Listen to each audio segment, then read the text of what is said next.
Started off as a birth worker, and then I started to have people reach out to me and say, man, if I had a baby, I would definitely hire you to help me bring this baby earthside. But I'm having issues with my womb. I have fibroids. I have PCOS.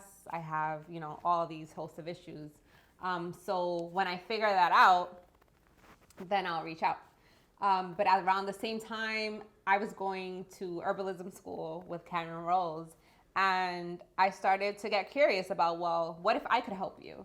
And I started to use, herbs and different formulas, and they started working for people.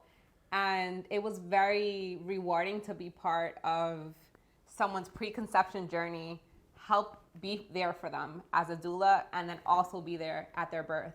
And I found that, like, what better way to start such an intimate relationship than be there from even when this baby was just an idea or like a wish.